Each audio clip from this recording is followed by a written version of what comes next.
بسم الله والصلاة والسلام على رسول الله. السلام عليكم ورحمة الله وبركاته.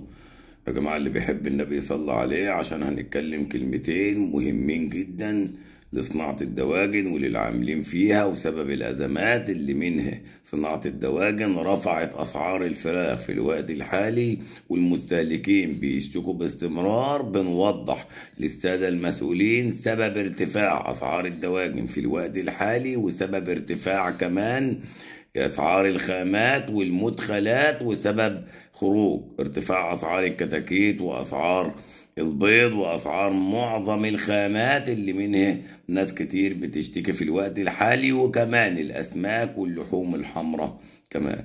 ارتفاع أسعار الأعلاف هو الأساس. ارتفاع أسعار الأعلاف هو اللي خلى الناس قبل كده تعدم الكتاكيت، وخلى الناس قبل كده تتصرف في الكتاكيت وترميه في الرشاحات وترميها على الطرقات للأسف الشديد، وخرج المربيين من السوق والمنتجين. وفي الوقت الحالي المستوردين بيرفعوا أسعار الخامات بالليل وبالنهار.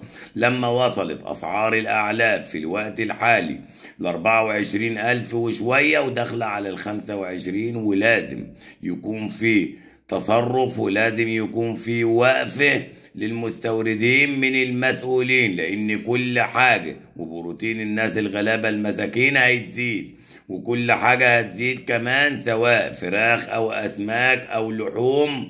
كله بيزيد بسبب ارتفاع أسعار الأعلاف وارتفاع أسعار مدخلات الدواجن وارتفاع أسعار الخامات اللي محجوزة في الوقت الحالي في المواني وعاملين عليها مزادات، سواء الذرة الأصفر أو الصويا أو المركزات.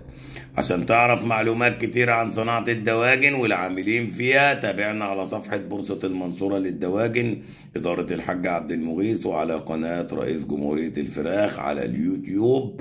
بنعرض بثات وبنعرض فيديوهات باستمرار توضح فيه مشاكل العاملين في صناعة الدواجن، سواء مربيين أو تجار أو مستهلكين كمان.